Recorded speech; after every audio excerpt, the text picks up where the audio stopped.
kerja. Nah, kalau kita kan sekarang sebagai orang dewasa, rata-rata pekerja itu adalah menghabiskan kurang lebih 8 jam sehari untuk bekerja.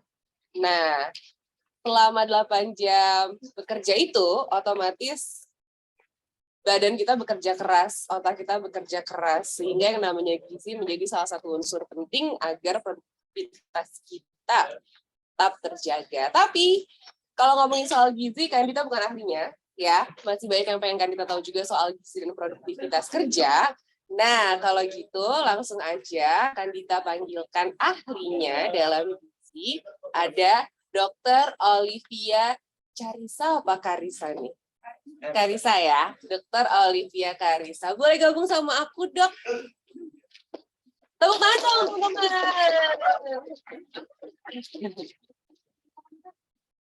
Boleh buka nggak apa? Halo, apa kabar dokter? Selamat siang. Selamat siang. Sore. Siang menuju sore. Iya. Apa kabar dok? Oke, jadi dokter hari ini aku manggilnya dokter aja ya. Ya, boleh ya. Jadi hari ini kita mau ngobrol-ngobrol seputaran gizi dok. Betul. Karena kan mungkin banyak dari teman-teman di JSC juga yang pengen tahu misalkan gimana sih diet yang sehat karena habis MCU ya, habis mini medical check up. Jujur berapa orang di sini yang kolesterolnya tinggi? Ya. Banyak.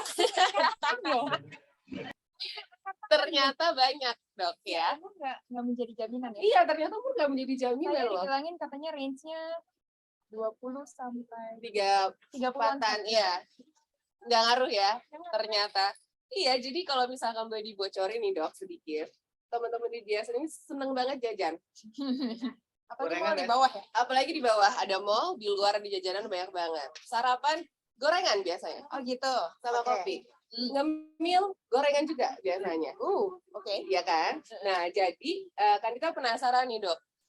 Sebenarnya apakah di gizi ini tuh sangat mempengaruhi produktivitas. Kan kalau misalnya kita mulai habis bensin nih tengah-tengah, misalkan jam 2 udah mulai jam-jam ngantuk nih, padahal habis makan siang kan ya.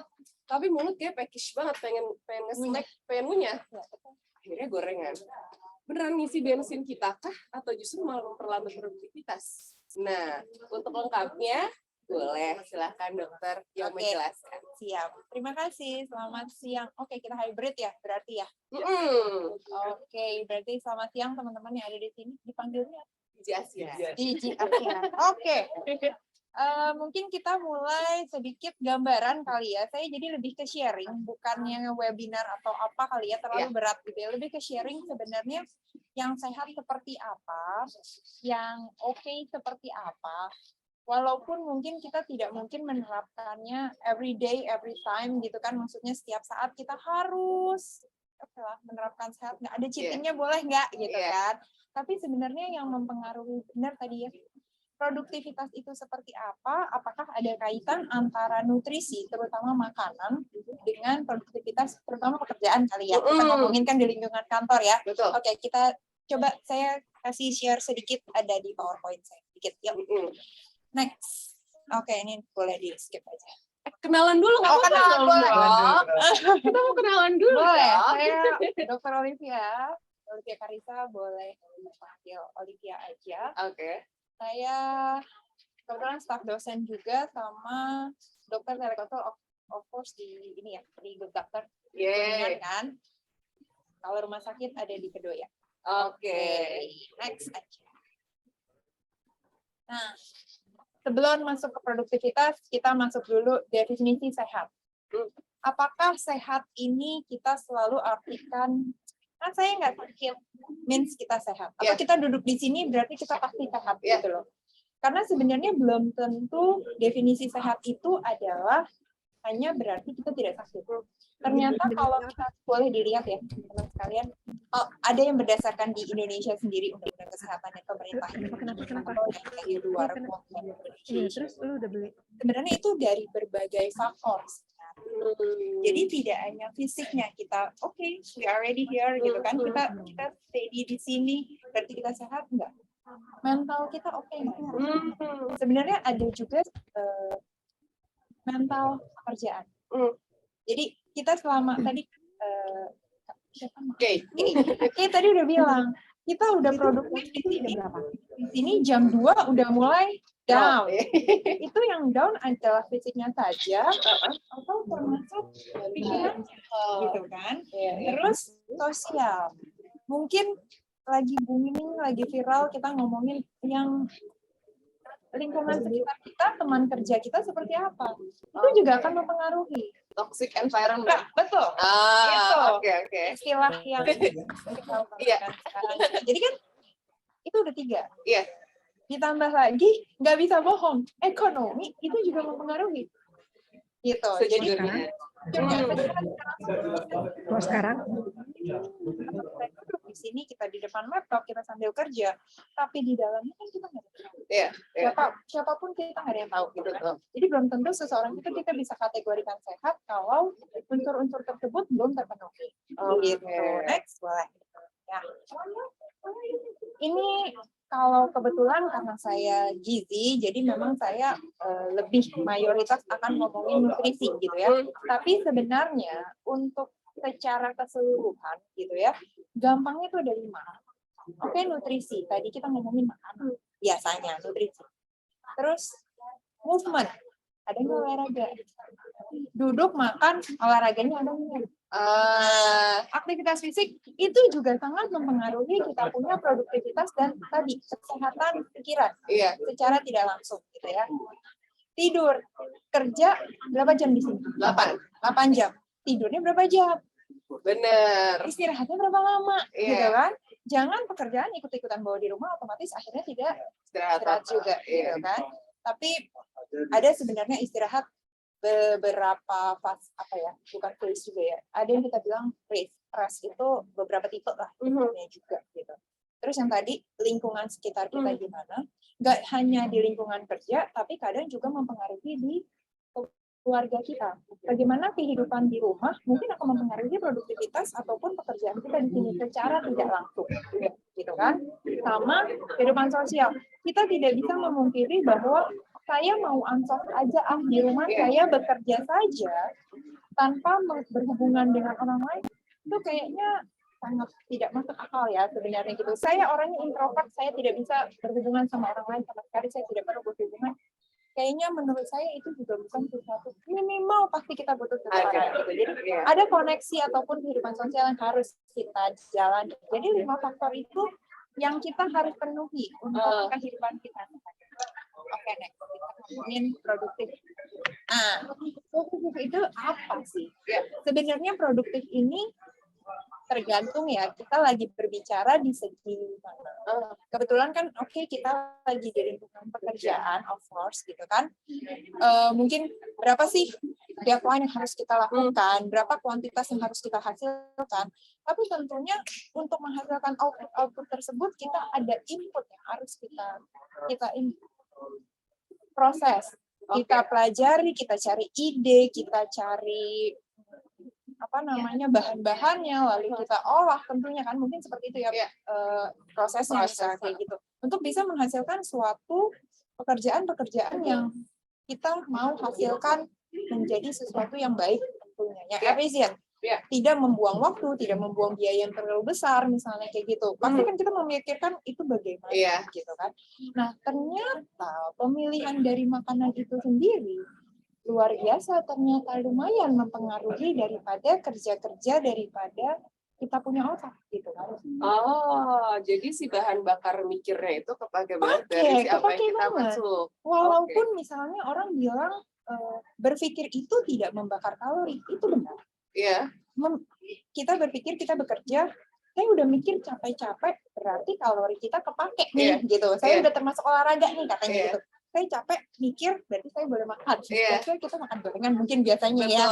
Atau misalnya kita kerja, berpikir keras gitu kan, malam-malam mungkin kita bergadang, tapi ujung-ujung kok lapar ya, kok kita pengen ada sesuatu yang kita konsumsi misalnya seperti itu. Karena ternyata itu memang sangat mempengaruhi kita punya produktivitas. Dan ada beberapa, mungkin kita akan bahas belakangan, mengenai jenis-jenis makanan apa sih yang kita harus penuhi sebenarnya. Gitu ya. Oke, boleh di next. Mungkin itu juga karena yang bisa kejadian ada beberapa orang mungkin yang bilang kayak, kok gue kerja di kantor depan laptop 8 jam sama capeknya kayak jogging 1 jam ya misalkan. Benar. Ternyata emang ngaruh dari gizinya itu sendiri ya. Pengaruh sekali. Ini bukan berarti duduk depan laptop nggak capek Nggak ya. capek, bukan. Ada sesuatu yang kita kerjakan juga, Iya. ada sesuatu yang kita keluarkan dan terpakai tentunya daripada keseluruhan tubuh kita sendiri. Iya. Kita boleh lihat di sini, ini hanya basic ya, maksudnya sebagai dasar. Mungkin pernah dengar tuh kata-kata yang di tengah, you are what you eat. Selalu. Itu selalu gitu kan. Di mana-mana. Kita mau memilih, kalau misalnya saya selalu menempatkan yang di tengah itu. Mungkin kelihatannya yang di kanan, yang hijau itu, orangnya gemuk mungkin ya, gitu kan. Oh berarti dia nggak sehat nih, dia kegemukan misalnya seperti itu. Sometimes orang bilang, aduh saya kegemukan dokter, atau saya kekurusan gitu kan. Berarti saya nggak sehat, belum tentu. Oh ternyata belum tentu. Belum tentu. Coba lihat gambar yang sebelah yang bagian merah, gitu kan. Dia kelihatannya ideal, dia good porsi tubuhnya gitu kan. Tapi apa yang dia makan itu juga memang sangat mempengaruhi. Misalkan yang kanan itu, oke, dia mungkin tinggi besar, agak terlihat gemuk atau ya berisi lah gitu ya. Tapi memang dia komposisinya cukup baik. Dia penuhi, dia punya protein, dia penuhi, dia punya makronutrien yaitu karbohidrat, protein, dan lemak. 3 teratas itu. Dan juga dia memenuhi daripada asupan baik buah-buahan, sayuran, dan juga cairan. Berbeda dengan yang sebelah kiri, yang merah. Walaupun dia terlihat ideal, tapi dia konsumsinya misalkan makanan-makanan kemasan, proses food, terus dia minum minuman cukup manis, tapi dia tidak mengonsumsi kebutuhan yang dia butuhkan, misalkan makronutrien itu. Ntar saya jelaskan kenapa makronutrien itu penting, kan? Nah, dia menjadi tidak sehat juga. Udah kelihatannya sih oke. Jadi kelihatan dari depan bentuknya oke nih orang makan gitu. Sehat. Coba cek gitu kan. Jadi saya juga bilang coba kita cek dulu di medical check up-nya. Karena mungkin basic kita bisa penampilan kita nggak tahu ngomong. Iya, betul. Kelihatannya oke. Iya. Senyum oke. Kan nggak ada yang tahu kan dalamnya gimana gitu kan. Gitu.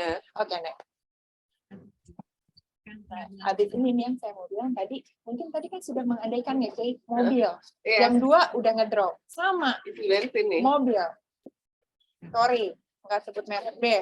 Kita mau ngisinya Pertalite, ngisinya premium ya. Kita mau ngisi Pertamax, kita mau ngisi solar atau turbo misalkan gitu kan. Beda nggak jalan? Beda ya? Beda. Nggak pernah nyetir. Beda benar. Beda banget tarikannya misalkan gitu. Jadi bensin apa yang kita isi? Bensin apa yang kita pakai? Apakah kita hanya konsumsi makanan itu bertujuan hanya kenyang doang? Gitu kan? Kan ada orang yang penting saya kenyang, saya bisa bekerja lagi, saya tidak budi misalkan kayak gitu. Dibandingkan misalkan dia memilih jenis makanannya. Oke, saya makan kenyang, tapi saya penuhi, saya punya kebutuhan dengan sesuai, pasti kinerjanya akan jauh lebih baik. Gitu. Tapi secara basic boleh di next sedikit, satu aja dulu. Kita sebut yang namanya karbohidrat.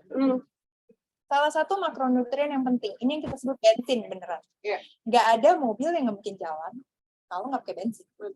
Motor juga nggak mungkin jalan nggak pakai bensin. Diandaikan seperti itu gitu ya. Bensin-bensin ini, oke lah kita tutup mata dulu, kita mau pakai pilihan yang mana tadi. Tapi kalau si karbohidrat kita tidak konsumsi, gampangnya. Sebentar, kadang ada orang yang, saya lagi diet dok, saya tidak konsumsi karbo sama sekali, saya nggak makan nasi. Aku banget. Tuh kan, gitu kan. Yang sering mungkin awal turun cukup baik, kelihatannya happy, turun cukup banyak gitu kan. Tapi kinerja kita gimana? Ada kebutuhan karbohidrat yang kita perlu pakai, dan juga sayangnya tujuannya kalau tadi keto contohnya keto, memang ada cadangan daripada lemak yang dipakai sebagai energi. Jadi memang sumber bensin kita ini bisa dua sebenarnya. Bisa yang namanya karbohidrat, bisa yang namanya lemak. Kalau karbohidrat mungkin teman-teman di sini tahu ya, di JNT nasi lah gitu kan. Orang Indonesia nomor satu. Saya belum makan kalau saya belum makan nasi. Betul. Tapi bisa juga roti. Ya. Jagung. Orang agak ke timur sedikit makannya singkong. Kentang boleh? Boleh. Kentang. Ubi. Apa tuh namanya talas. Ya. Itu semua masuk ke karbohidrat sebenarnya. Kalau yang agak diolah sedikit, bihun, mie, kue tiaw, itu semua sebenarnya masuk ke dalam karbohidrat. Atau havermut, oats, itu juga masuk dalam sumber karbohidrat. Gitu kan? Nah, kita tergantung kita mau milih yang mana. Bukan saya mengharuskan makan nasi, tapi at least kita punya kebutuhan karbohidrat itu dipenuhi. Kita pilih jenis karbohidrat. Jangan mengkambing hitamkan si karbohidrat hanya karena definisi kita mau menurunkan atau sedang berdiet. Itu satu. Katanya, jadi kalau kita tidak ada karbohidratnya, fungsi-fungsi daripada tubuh dan yang terutama ini, makanya kita selalu bilang, sumber energi utama daripada otak itu karbohidrat. Nggak bisa dipungkiri. Pernah mungkin kita lagi kerja, makanya kenapa mungkin kita minum sesuatu yang manis, kita minum boba lah, kita minum minuman kemasan gitu kan, ini enak ya, seling gitu, saya dapat nih idenya gitu kan. Kenapa? Dapat energinya. Nggak bohong, itu memang benar ke situ. Emang sainsnya di situ ya? Emang karena dia membutuhkan energinya, dia membutuhkan bensinnya, memang si karbohidrat itu. Dan gula memang termasuk salah satu karbohidrat. Sayangnya kita ada batasan tuh, gula itu. Gitu kan? Tapi makanya dia tidak boleh sama sekali tidak kita konsumsi. Kedua, next. Ini yang tadi saya bilang. Sumber yang kedua. Kalau tadi misalnya kita ambil contoh keto, di mana karbohidratnya sangat sedikit ya teman-teman. Bukan yang enggak sama sekali, biasanya mungkin masih makan sayur, masih makan. Enggak kan? Aku lagi keto. Iya benar. Makan sayur. Masih makan. Nah, sayur dan buah-buahan itu sebenarnya juga masih sumber karbohidrat, tapi kan very low. Sangat-sangat kecil gitu loh. Jadi di mana kebutuhan kita biasanya masih belum dapat. Jadi diharapkan si kambing hitam kedua ini yang orang bilang jangan makan nih yang lemak-lemak gitu kan, tapi justru dimakan dengan harapan dia bisa menggantikan fungsi daripada si karbohidrat. Awalnya iya, lama-kelamaan dia akan membentuk suatu saya suka bilang sebagai suatu zat yang ternyata kita bilangnya asam keton itu efek ke tubuh itu nggak terlalu bagus dari si fat itu. Oke. Jadi kalau kita terus-menerus menggunakan fat ini sebagai sumber energi, one day atau suatu ketika nanti bisa jadi tubuh kita jadi terkena sesuatu. Kita nggak bisa ngomong penyakitnya apa, tapi bisa karena dia menggunakan yang bukan seharusnya. Jangka panjang ya? Jangka panjang. Jadi sebenarnya keto itu jelek nggak? Saya tidak bisa bilang bahwa keto itu jelek. Ada manfaatnya, tapi dengan syarat tertentu, dengan pemantauan dan juga konsultasi yang baik gitu. Jadi memang ada syarat-syarat tertentu yang harus kita. Karena memang secara tidak langsung, walaupun dia bisa sebagai energi, lemak itu juga bermanfaat mungkin kedinginan, tubuh gitu ya, tubuh. Terus dia juga ada yang namanya membantu untuk transport, itu juga ada. Transport dari beberapa vitamin, dari beberapa mineral, itu memang pakai lemak, kita nggak bisa bohong. Cuman kalau kebanyakan ya ujung-ujungnya memang kurang bagus juga tuh, buruk ya. Sama. Next. Ini kita masih ngomongin yang makro. Protein, aduh kekecilan, sorry. Protein, kebaca harusnya kalau di ini ya, di laptop kebaca. Protein ini paling gampang. Pengandaiannya kalau di mobil, itu yang warna kuning. Kalau tidak ada protein, tidak ada K di sini. Tidak ada saya di sini. Tidak ada bagian. Pasangnya begitu. Kenapa? Itu adalah struktur tubuh kita. Dengan berbagai macam, mungkin yang terkenal whey protein. Albumin. Itu whey itu bikin tebal nggak sih, Dok? Sebenarnya bukan bikin tebal. dia salah satu jenis yang mudah diabsorpsi sebenarnya, yang Oke. mudah diserap. Tapi untuk menebalkan apa nih massa, Masa otot. secara tidak langsung mungkin iya, karena dia cepat sekali diserap. Oh, oke. Tapi sayangnya kalau misalnya sumbernya kita udah capek-capek konsumsi whey protein, bagus, diserapnya cepat, tapi tidak diolah, tidak dipakai dengan seharusnya. Si olahraga tadi nggak ada, yang nggak jadi juga. Malah nimbun jadi bikin gendut atau gimana? Enggak, itunya sih enggak. Tapi kayak useless aja gitu. Oh, tidak terpakai aja gitu. Walaupun sometimes itu bisa terkadang kita gunakan sebagai pemenuhan kebutuhan protein kita. Bisa. Jadi kalau bilang protein pasti akan bikin gendut, justru enggak. Sebenarnya dia salah satu memang sumber makronutrien yang cukup aman dikonsumsi, kecuali berlebihan. Tetap aja nggak berlebihan. Dan dia ini juga untuk sel-sel yang lain gitu. Sel-sel tubuh yang kecil, underdeal itu semua protein. Semua protein. Makanya struktur daripada baik rangka kuningnya sampai rangka dari mobil itu gampangnya gitu ya. Jadi tubuh kita semua. Nggak mungkin kita nggak makan protein sama sekali. Gitu. Nah, kita yang terakhir, bagian daripada vitamin dan mineral. Siapa mungkin teman-teman di sini ada nggak yang nggak berani, bukan nggak berani, tidak mengonsumsi buah, tidak mengonsumsi sayuran. Itu cukup banyak biasanya. Banyak. Aku punya dong teman yang sama sekali emang nggak bisa makan buah dan sayur. Jadi makannya daging sama karbo aja. Itu dia. Vitamin dan mineral di sini fungsinya sebagai apa? Kalau di kendaraan, gampangnya lagi. Ada aki, ada oli, ganti oli tuh setiap berapa kilometer kan? Nggak ada itu. Bisa jalan nggak? Nggak bisa juga. Soak juga, gitu kan? Alhasil itu yang perumpamaan yang mungkin bisa kita gambarkan bahwa kalau tubuh kita tidak ada semua itu, apakah dia bisa berfungsi 100% dengan baik? Apakah dia bisa berproduktivitas dengan baik? Makanya kita tetap butuh itu. Tapi dari jenis-jenis itu bagaimana kita memilih yang tadi, di Pertalite-nya, di Pertamax-nya, biar jenis yang lebih bagus. Oke. Oh iya, sambil nunggu nanti teman-teman di JSN kalau ada pertanyaan boleh di chat box. Nanti dibantu jawab sama dokter langsung ya. Oke. Lanjut dong. Ini sedikit gambaran mungkin apa yang terjadi kemarin 3 tahun itu tentunya akan di sini 3 tahun loh. Lama banget ya dok ya. 2020 awal loh. Sampai sekarang belum buka masker. Belum walaupun ini sudah banyak banget yang nimbun pas di rumah. Iya kan? Maksudnya belum bisa kita bilang selesai. No. Iya, di belum rumah sakit tuh belum. ternyata banyak. Dan efek afternya mengerikan ternyata. Dan kita nggak bisa memungkiri dulu social life kita hilang. Physical distancing, jauh-jauhan, oke.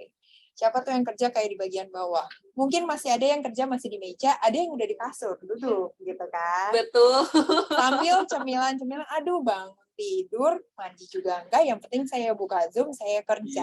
Benar nggak? Betul. Iya. Teman-teman di sini, ya kita pun pasti semua ngalamin itu tuh. Minimal setengah tahun pertama atau 1 tahun pertama yang benar-benar ditutup kan, gitu kan. Dan itu secara tidak langsung mengubah kehidupan kita menjadi yang pojok kanan. Everything kita gantungkan dengan gadget. Gadget ya. Dan terbawa sampai sekarang. Kita beli sayur yang biasanya ke pasar, ke supermarket, kita beli kebutuhan bulanan, siapa sekarang yang nggak bisa lewat? Aplikasi aja. Nyampe di rumah kan? Bener. Semuanya nyampe di depan rumah. Nggak perlu kita apa-apain lagi, udah nyampe. Nggak usah milih di pasar, udah dipilihin yang bagus-bagus. Benar kan? Betul. Dan semuanya sayangnya alhasil akan membuat, boleh next, yang terjadi. Boleh, langsung aja. Ini yang cukup banyak. Walaupun mungkin masih ada yang saya berharapnya masih ideal, masih cukup, karena saking takutnya mungkin dengan ancaman-ancaman waktu pandemi kemarin, waktu COVID lagi luar biasanya dibilang kalau obes itu atau gaya hidup tidak sehat itu akan memperberat si COVID itu sendiri kan. Dengan semua vitamin diborong gitu kan, dengan berlomba-lomba ingin konsumsi makanan sehat atau gaya hidup sehat, saya banyak banget yang nanya begitu. Tapi itu kan bukan sesuatu yang instan. Benar. Tidak mungkin kita mengubah kebiasaan kita kasarnya 30 tahun terakhir hanya in one day or 2 days selesai. Saya mau hidup sehat, saya ubah kebiasaan saya yang 30 tahun kemarin. Itu tidak mungkin. Hanya dengan misalnya saya minum vitamin, saya pola hidup, terus olahraga luar biasa banyak ya kemarin ya. Walaupun misalnya bersepeda, ya yang lumayan booming ya sepedahan. Banyak training lari juga ya dok. Cuman ternyata yang banyak juga tetap aja naik juga tuh berat badan. Karena tidak bisa dipungkiri waktu tadi minimal 8 jam di depan laptop. Yang tadinya saya harus jalan ke kantor untuk beraktivitas, untuk bekerja, tapi saya akhirnya cuma stay di kasur. Itu sambil makan tetap aja naik. Iya, nggak gerak. Tetap aja. Dan yang sangat-sangat lebih sedih lagi adalah sama nih, hasil daripada pemeriksaan laboratorium tersebut itu tidak menutup kemungkinan sekarang di bawah usia 30 tahun, saya menemukan orang dengan diabetes, saya menemukan orang dengan sakit ginjal, jadi itu semua penyakit ada. Karena ya tadi, penumpukan daripada lemak itu sendiri. Tidak, salah satunya. Kalau di bawah 20 tahun udah kena diabetes kan berarti udah kacau ya. Kalau biasanya bukan normalnya sih. Diabetes tuh umur berapa sih dok kalau kita nggak ngejaga pola? Rata-rata biasanya kalau zaman dulu kan dikatakan degenerative disease, menyerang orang-orang ya 40 ke atas. 40 ke atas. Di mana memang metabolismenya, pengaturan memang fungsi daripada tubuhnya secara tidak langsung memang sudah mulai menurun tuh teman-teman. Tapi sebenarnya kita tuh mulai menurun tuh 30 tahun. Pantas ya kalau misalkan umur 30-an mau turun berat badan masih susah. Itu salah satunya. Benar. Iya. Berasa mungkin dulu di bawah 30 tahun saya bisa dari pagi sampai malam kita bekerja non-stop. Saya nggak kenapa-napa. I'm okay. Bisa habis itu mungkin pergi makan lagi, bisa pergi sama teman. Sekarang boro-boro kerja 8 jam, yang pengen apa? Pulang ke rumah tidur. Rebahan. Iya. Selesai. Itu tidak bohong loh. Bener. Umur tuh nggak bohong. Iya. Dan karena memang di dalam tubuh kita ini teman-teman secara tidak langsung pada usia 30 itu menurun walaupun cuma 1%. 1% per tahun. Per tahun 1%. 1-2%. Semuanya masih menurun. Bagaimana yang namanya metabolisme itu menurun, salah satunya bisa kelihatan ya ini. Dulu saya olahraga dikit atau saya diet sedikit, nggak makan malam aja, saya bisa balik back to normal weight. Iya. Sekarang. Iya, relate banget. Iya kan? Iya. Itu adalah contoh yang gampang ditambah kehidupan pandemi kita kemarin. Dengan lifestyle yang luar biasa, 3 tahun loh, itu bukan sesuatu yang sebentar sebenarnya. Sehingga membuat penumpukan-penumpukan itu terjadi, dan sayangnya akhirnya penyakit-penyakit ini akhirnya muncul. Dikesampingkan dia ada genetik atau tidak, sayangnya itu juga ternyata cukup memegang peranan hanya dari lifestyle. Benar tadi ya Yuarwati itu ya. Iya. Jadi di rumah itu apakah kita akhirnya jadi masak, justru kita ada yang jadi makan makanan rumah jadi lebih healthy, oke.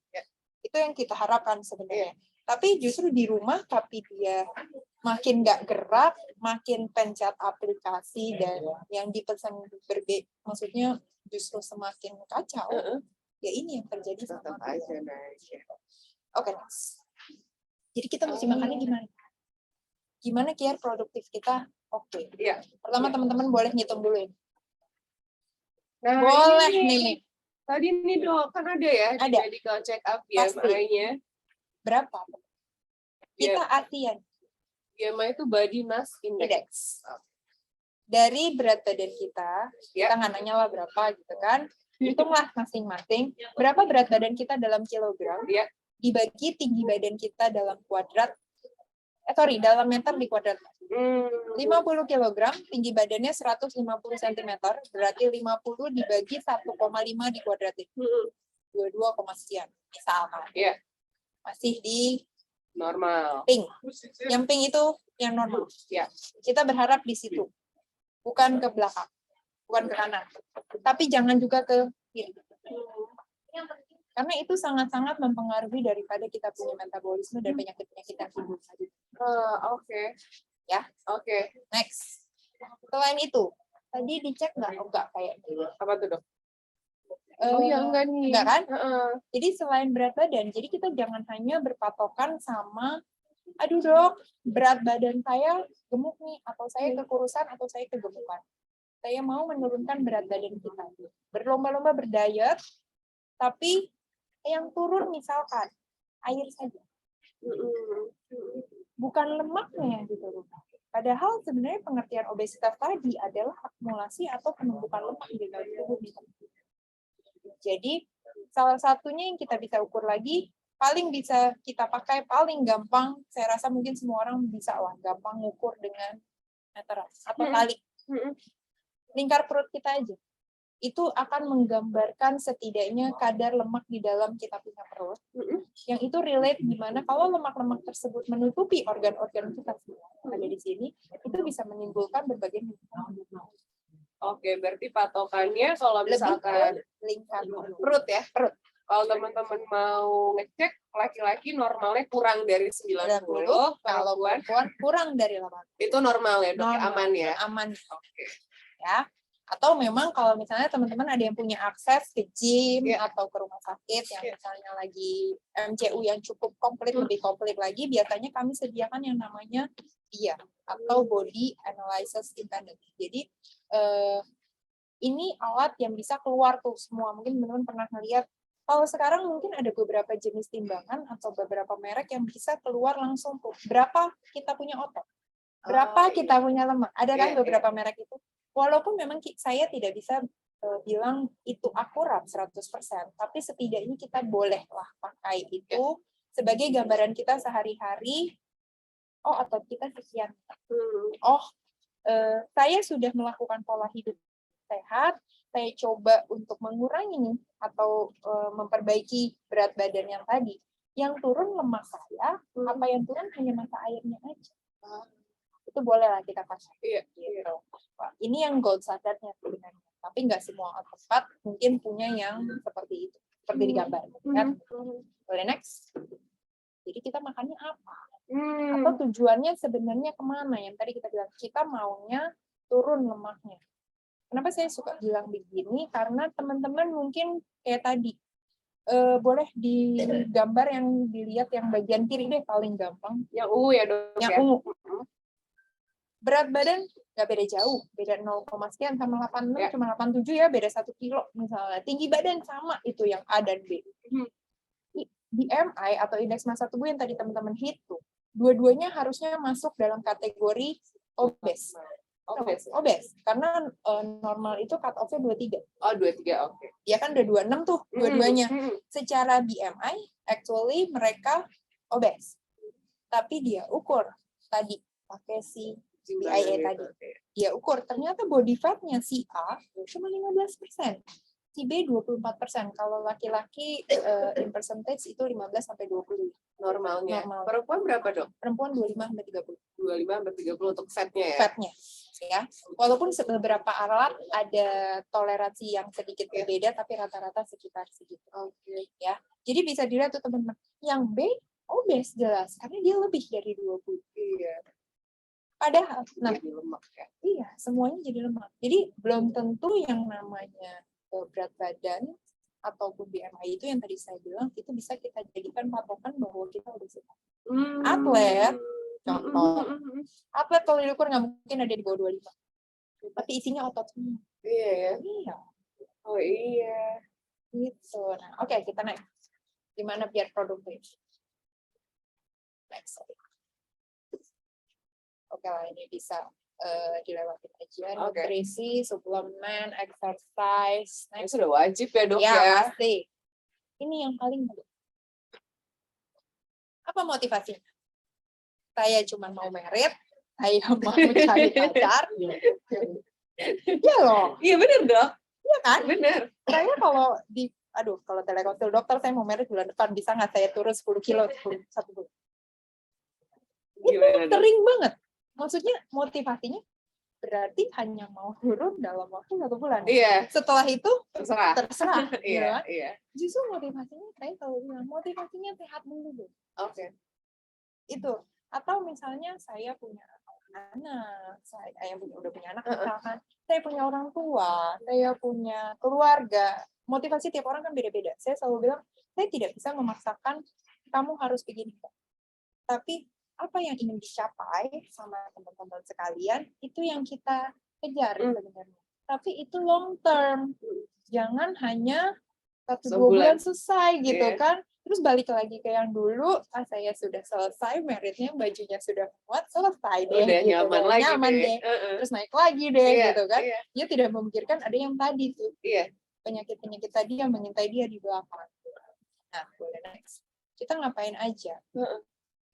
Ini mungkin yang tadi ya, nutrisinya, jumlahnya, seberapa banyak, boleh naik sampai habis aja. Ini saya Tapi ya itu, namanya lifestyle ini tidak mungkin kita ubah hanya dalam waktu instan. Ya. Jadi perlahan. Saya nggak mungkin memaksa bahwa mulai besok teman-teman di sini harus makan begini, harus stop ini, nggak bisa. Iya. Nggak bisa. Tapi oke, saya kurangin dulu misalnya salah satunya mungkin minuman manis. Yeah. Mungkin ya. Atau saya kurangin deh gorengannya, saya ganti misalnya. Saya mungkin masih minum kopi, nggak apa-apa. Tapi gorengannya saya kurangin. Atau oke, next saya mau coba mulai olahraga. Olahraga nggak harus selalu nge-gym. Tidak harus pergi ke tempat kebugaran, nggak bisa di rumah aja sebentar, mau 5 menit juga nggak apa-apa. Yang dibandingkan tidak sama sekali. Yang penting gerak dulu. Jadi langkah-langkahnya tuh fleksibel. Tapi kita mau mulai yang mana dulu? Bagus bisa lebih banyak yang kita mulai, semakin cepat kita mungkin mendapatkan target goal-nya. Tapi kalau memaksakan semuanya dalam satu waktu, ya tadi, mengubah kebiasaan tadi, stres orangnya. Yang ada dalam 1 minggu saya tidak kuat, udah mundur lagi deh. Gitu kan, ya udah deh, balik lagi deh, gitu kan. Sia-sia aja dong, percuma dong, gitu. Nah, ini mungkin sering banget jadi tagline dari mau pemerintah ataupun namanya gizi seimbang. Apa aja yang kita perhatikan? Ya tentunya pola makan tadi, kita punya pergerakan, kontrol kita punya berat badan, sebenarnya bukan berat badan, tapi kita punya komposisi tubuh. Batasi gula, garam, dan juga minyak yang kita konsumsi, dan nggak ketinggalan air putih. Air putih, cairannya hanya air putih. Next. Basicnya seimbang, dan perlu teman-teman tahu bahwa diet tuh bukan hanya saya lagi diet, artinya saya sedang menurunkan berat badan, bukan. Diet itu adalah pola makan, pengaturan yang sesuai dengan kebutuhan teman-teman yang ada di sini gitu. Kayaknya itu yang suka salah kaprah. Iya, sering banget saya diet, akhirnya nggak makan. Iya, itu kan? Itu sering banget. Iya. Saya lagi diet nih, saya nggak sarapan. Saya lagi diet, saya nggak makan malam. Iya, justru kadang ada yang heran kok bisa sih makan sehari 3 kali tapi berat badannya turun. Itu dibandingin sama yang cuma makan sehari sekali misalkan, Dok. Itu gimana bisa, Dok? Itulah yang saya bilang, makanya pengertian diet yang ada di masyarakat itu agak sedikit kurang tepat sebenarnya gitu loh. Jadinya itu yang kita perlu luruskan, intinya adalah seimbang. Yang tadi, inputnya untuk mendapatkan hasil yang baik tadi, kita produktif menghasilkan produk-produk yang mungkin teman-teman hasilkan, tentunya harus ada input yang bagus juga. Mau mendapatkan tubuh yang baik, tubuh yang sehat, tentunya inputnya pun harus lebih baik. Dan kalau dalam hal ini, kalau kita mau ideal, mungkin bisa dilihat gambar yang paling atas. Balance. Keluar, masuk, sama. Kayak dompet. Kalau nggak mau kere, keluar, masuk, minimal sama dong. Bener. Iya dong. Bener, Dok. Kalau mau agak sedikit ada simpenan, at least inputnya lebih banyak sedikit. Tapi itu kan pendapatan. Tapi kalau ini, ngapain lemak disimpan banyak-banyak? Jadi itu dibakar kalau mau kita menurunkan Ya. intinya. Jadi outputnya harus lebih banyak. Kalau mau menurunkan, kalau yang maaf teman-teman di sini mungkin agak sedikit kecil, tadi komposisi tubuhnya kurang atau dia kurus cukup kecil, itu juga tetap harus dibikin jadi yang hijau gitu loh. Jadi memang inputnya stabilin. Oke, next. Nanti saya jawab ya. Gimana paling gampang? Ini mungkin pernah dengar 3J atau ditambah 1 jurus. Apa Next. tuh? Jurus Jumlahnya, apa nih? jenisnya, jadwal, Oke. dan jurus masak. Orang selalu bilang, saya takut banget mengatur pola makan karena saya tidak bisa hanya makan makanan yang direbus. Iya. Di pikiran teman-teman, kebiasaannya atau masyarakat kita adalah mengatur pola makan itu atau pergi ke konsultasi ahli gizi itu adalah hanya makanan plain dan direbus atau dikukus. Nggak pakai garam. Gitu. Begitu, sedih banget. Makanya, jadi kita harus atur jumlah. Tergantung ya, teman-teman di sini kebutuhannya berapa, jumlahnya berapa. Jenisnya berapa banyak. Tapi jenis ini kebetulan akhirnya kita bicarakan lebih ke arah produktivitas kita. Jadwal, dan itu tadi, jurus atau cara masaknya. Kan? Jumlah tuh maksudnya jumlah kalori ya dok ya? Karena kalori dan makanan yang terutama kalori memang. Kalau normal dok, untuk cowok berapa ribu kalori? Nggak bisa dibilang. Nggak ada? Nggak bisa Kayak dibilang. misalkan ada yang dibilang untuk normalnya at least 1.200 kalori per hari. Tergantung. Itu hitungannya benar nggak sih? Enggak. Jadi sebenarnya kita tidak bisa memakai patokan bahwa memang secara general ada yang memakai patokan, oke, kalau rata-rata pria atau laki-laki itu 1.700 sampai 2.000. Kalau perempuan boleh sekitar 1.400 sampai 1.500. Itu katanya rata-rata. Iya. Tapi itu mengesampingkan aktivitas dia. Itu mengesampingkan porsi tubuh dia. Mungkin ada teman-teman di sini yang habis kerja, terus dia jogging, nggak mungkin saya kasih dia cuma 1.300. Ada dia pingsan. Tiap hari dia misalnya olahraga cukup banyak. Nggak mungkin kita cuma kasih dia hanya sekecil itu. Walaupun dia wanita. Atau ada perempuan yang tingginya 170 sekian, sekarang banyak loh perempuan tinggi, lumayan banyak loh. Berat badan terus dia aktif juga gitu kan, nggak mungkin kita kasih cuma 1.400, 1.500. Lapar nanti. Udah lapar dia nggak bisa ngapa-ngapain, yang ada kita disalahin. Masuk rumah sakit salah lagi kita. Ada penyakit ini itu kita lagi yang salah. Sama laki-laki juga begitu. Apalagi biasanya laki-laki terutama mungkin lebih banyak aktivitas-aktivitas yang cukup beban. Kalau dia nge-gym mungkin lebih banyak angkat beban gitu. Itu kebutuhannya pasti meningkatnya lumayan banyak. Jadi nggak bisa dipatokan. Nggak bisa jadi. Walaupun secara umum makanya kita pakai yang namanya tumpang unik. Jadi kita ya kira-kira mungkin lebih gampangnya boleh Dex deh. Yang abis ini kita masuk jumlah. Kita masuk jumlah. Nah ini. Kita masuk jumlah boleh satu. Nah ini teman-teman bisa jadiin patokan sebenarnya lebih gampang adalah pakai piring. Mayoritas mungkin kita makan harusnya pakai piring. Mayoritas kita makan harusnya pakai piring atau kita pakai box gitulah. Gitu kan kita bisa lihat bahwa kita bagi piring kita menjadi 4 bagian sebenarnya. Kita ambil setengah dulu. Paling gampang nasi kita 1/4 aja. Mau kita gemuk, mau kita kurus, minimal 1/4 aja. Minimal ya. Tapi bukan yang muncung ya, teman-teman gitu. Udah 1/4 tapi di tasrinya lumayan banyak. Yang penting saya 1/4 piring gitu kan. 1/4 tuh lumayan loh dok. Banyak loh. Banyak loh. Jadi kalau centong mungkin 1,5 sampai 1. Ya, nasinya. Atau misalnya kita mau makan kentang atau jagung, kita taruh 1/4 bagian piring itu isinya itu karbonnya 1/4.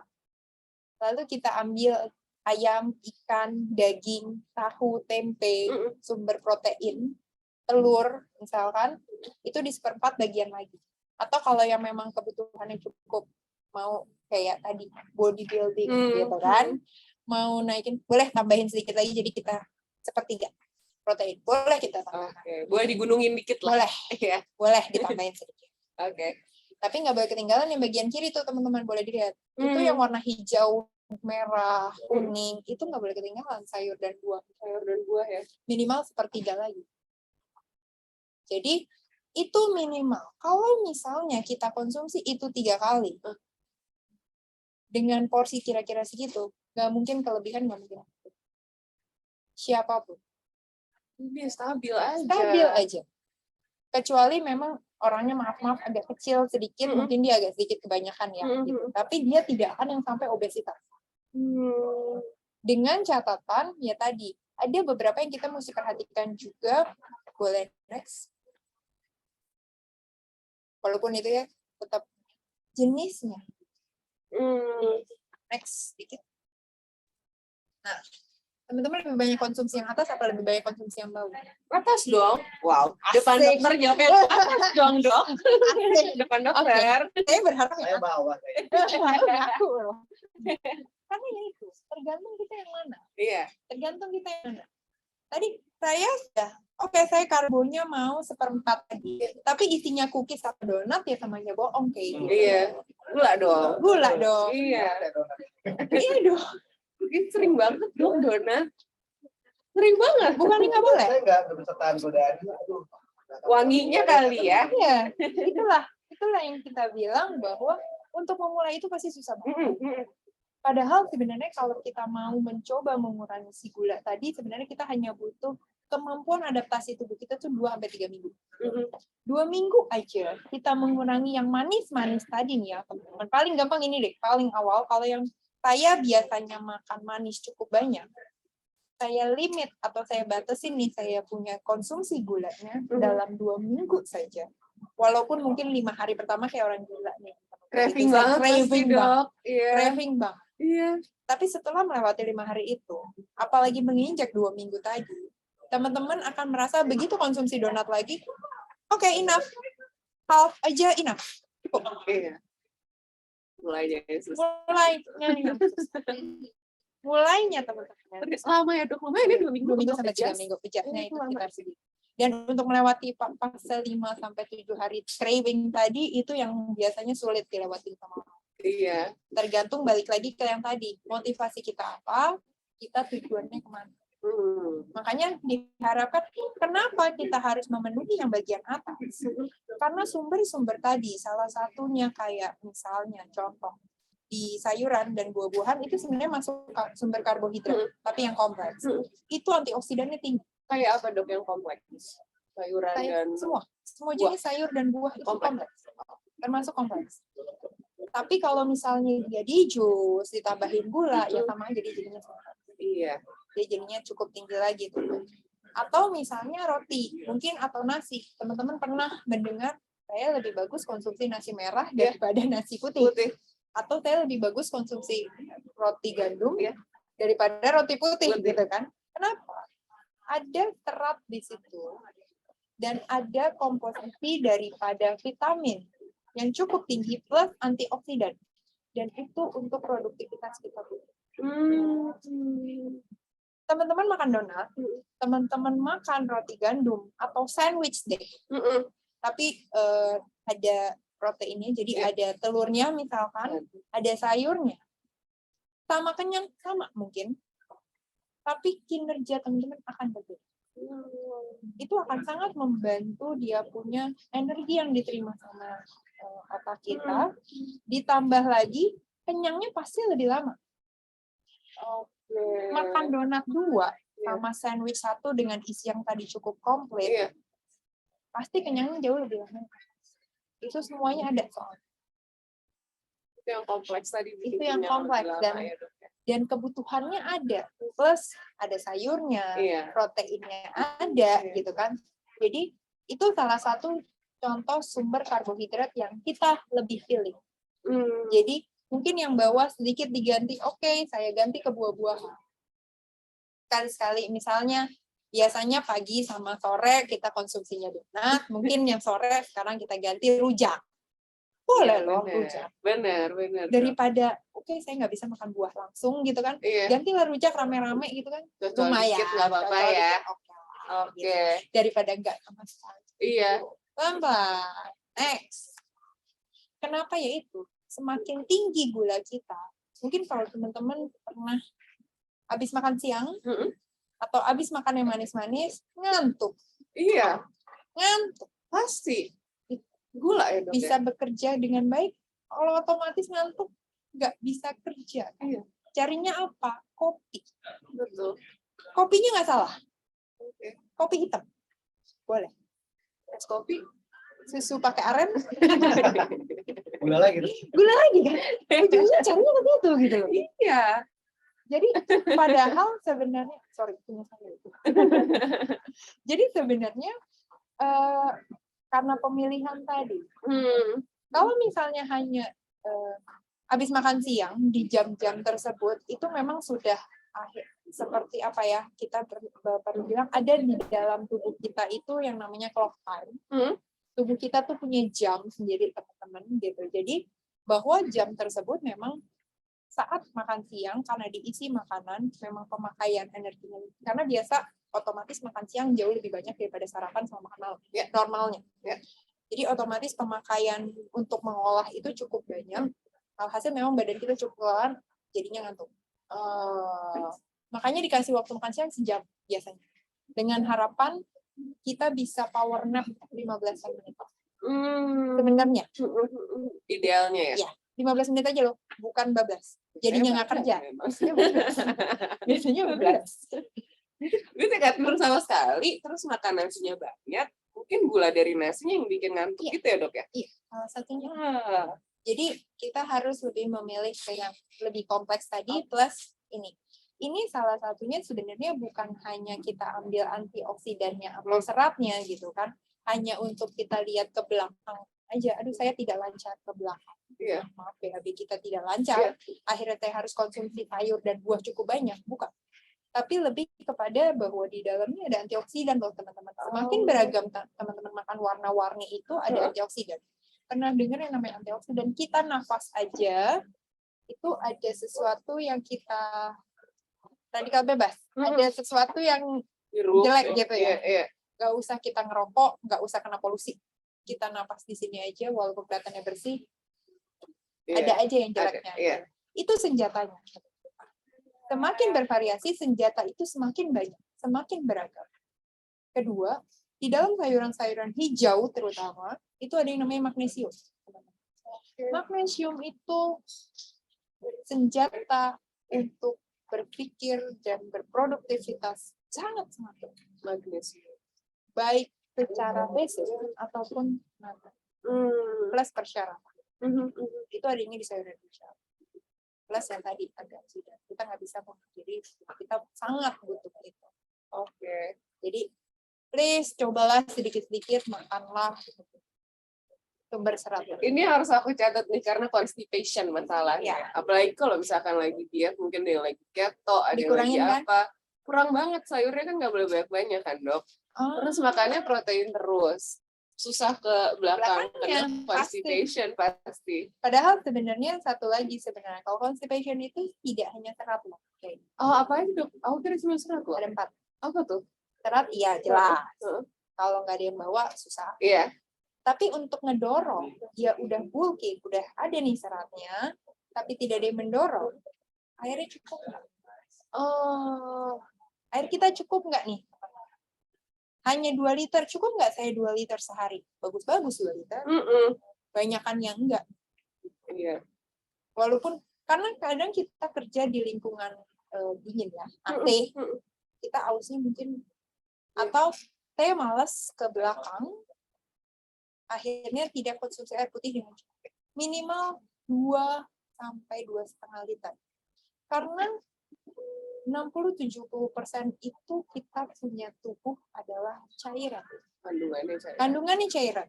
Secara tidak langsung, kalau misalnya jumlah cairan kita kurang nih, bisa produktif enggak? Kita dalam kondisi berarti badannya kekurangan cairan atau dehidrasi, ya istilahnya mungkin pernah dengar dehidrasi. itu lemes lah, boro-boro mau kerja lah, Lama-lama, gitu. slow. Slow, lemot, ya istilahnya Iya, gitu lah. Nggak konsen gitu kan. Padahal hanya cairan doang, termasuk konstipasi tadi, nggak ada dorongannya. Oke. Ketiga, pergerakan kita ada nggak? Pencernaan kita ini, kalau mau bergerak, kita juga harus gerak dari luar. Olahraga, ada nggak gerakan-gerakan, terutama daerah perut? Tapi nggak usah terlalu ini, kita jalan cukup. Yang mungkin pernah dengar 6.000 langkah sehari, 10.000, ya. itu juga lumayan ngebantu. Itu lumayan ngebantu. Sama ketiga, keempat, asupan kita cukup nggak? Apa yang mau dibuang kalau masuknya aja dikurangin? Nah, itu benar. Orang diet yang nggak makan apa-apa, diet dalam tanda kutip, yang nggak makan sesuatu, otomatis kebutuhan dia atau asupan dia kurang banget. Apa yang mau dibuang? Gitu. Bener-bener dok. Aku kira cuma serat selama ini dok. No. Nyata, Makanya berlomba-lomba konsumsi serat iya, bubuk. iya makanya kayak jalan ninjaku dok. Iya kan? Atau ya itu teman-teman yang suka bilang, saya nggak mau makan buah, saya nggak mau makan sayur, saya ganti dengan suplementasi serat. Banyak. Iya. Boleh nggak dong? Tetap aja, suplementasi serat itu beberapa, saya nggak bilang jelek. Beberapa memang isinya adalah serat larut yang mungkin teman-teman bisa baca di komposisinya. Psyllium husk itu adalah serat larut yang bagus. Iya. Itu iya bagus. Ya, Psyllium husk. Iya. Itu adalah salah satu serat larut yang bagus sebenarnya. Konsumsi jangka panjang oke. Tapi yang lain nih. Beberapa produk, sorry, kadang dia memasukkan beberapa istilahnya herbal, tapi untuk melancarkan. Secara tidak langsung sebagai penjahat, hati-hati juga. Oke. Bahaya juga tuh ke pencernaan. Gitu. Dan terkadang kita kalau misalnya jalan instan seperti itu, berarti kan kita memasukkan yang seharusnya bukan secara normal. Oke, pelan-pelan saya tambahin jumlah sayuran kita gitu, dari proses dari mulut sampai kita di lambung, sampai bawah gitu kan, semuanya harusnya kan ada prosesnya. Ini kan jalan instan nih, udah jebret selesai keluar gitu. Males nggak si usus ini? Males nggak saluran pencernaan kita, karena yang biasanya harusnya mereka kerja akhirnya sudah dikasih ready to work, udah selesai pekerjaan dia, tinggal buang doang gitu kan, lama-lama males. Yang alhasil kita akan menjadi suatu ketergantungan terhadap itu. Itu yang kita mesti hindarkan lama-lama. Kadang nggak kepikiran sampai sana loh dok, cuma kepikiran asal keluar aja. Iya, pasti. Dan ujung-ujungnya baru berasa 5 tahun kemudian, 10 tahun kemudian, saya susah banget buang air besar, karena selalu bergantung sama. Jadi makanya pelan-pelan, walaupun cuma nambah 1 sendok makan aja, saya bilang, si sayur atau buah itu, akan jauh lebih baik teman-teman dibandingkan nggak sama sekali.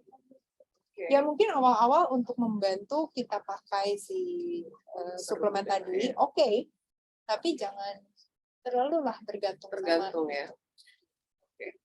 Nah, ini saya sering banget, yaitu terutama lingkungan kantor, biasanya cukup sering konsumsi. Dan nggak cuma boba, kopi kekinian ini banyak banget sekarang. Es kopi. Es kopi. Hati-hati. Kopinya nggak jelek. Kopinya, kafeinnya membantu produktivitas. Iya. Itu iya. Mungkin kalau teman-teman konsumsi kopi, dapat ide, oh ya, itu memang menimbulkan stimulasi daripada hormon senang, hormon happy-nya. Iya. Tapi kalau kebanyakan, kafein juga nggak bagus. Ke sini, kayak jantung. Teman-teman ya. Tapi yang jelek adalah di kopi-kopi itu, kebutuhan gula kita sehari bisa habis hanya dalam 1 gelas kopi. Itulah kenapa belakangan akhirnya angka diabetes naik. Makanya ini saya sedikit tampilkan bahwa konsumsi, banyak sekali penelitian bahwa hanya 1 minuman manis, apapun ya, mau teh, mau boba, mau kopi kekinian, sehari saja resiko diabetesnya naiknya 26%. Enggak dulu, makasih dong. Enggak mau. 26% loh. Takut kalau di diabetes bisa makan enak. Iya. Itu 20, cuman 1 gelas ya. 1 gelas. Yes. Terkadang Pagi saya ngopi, Iya. siang atau ke sore pulang, saya nggak makan malam deh, tapi saya minum boba. Iya. Kenyang loh. Mantap. Ini 2 gelas kan? Iya. Lebih naik nggak persentase? Iya. Gitu loh teman. Jadi kita mesti berpikir ternyata mesti berpikir. Iya.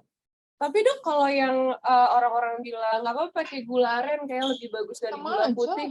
Enggak ternyata ya? Sama aja. Gula pasir, gula aren, kadar gulanya sama Sama aja ya? simple. Plus madu. Saya ganti semua gula saya dengan madu. Di dalam madu memang vitaminnya banyak. Antioksidan ada. Jelek enggak? Ada manfaat atau benefit yang kita bisa ambil tentu. Boleh. Tapi berapa banyak? Sorry, beberapa produk bisa oke, konsumsilah madu sekian sendok makan sehari gitu kan. Di dalamnya kita tidak boleh lupakan dia ada yang namanya istilahnya fruktosa, gula sederhana juga, sama aja sama gula pasir. Naik aja tuh berat badan, naik aja tuh resiko daripada diabetesnya gitu. Jadi iya, tetap aja manis. Gitu. Oke. Next. Jadi ganti ke air putih. Iya. Ganti ke air putih, plus hati-hati gula buatan. Gimana Hanya nih, Dok? gantinya yang saset Gambar low jagung. kalori, gambar jagung. Warna kuning misalnya. Ya, nggak boleh sebut merek kan? Iya. No kalori, iya. Bikin gemuk, enggak. Oke. Alami enggak? Enggak. Jalurnya sama enggak? Beda. Gimana bedanya, Dok?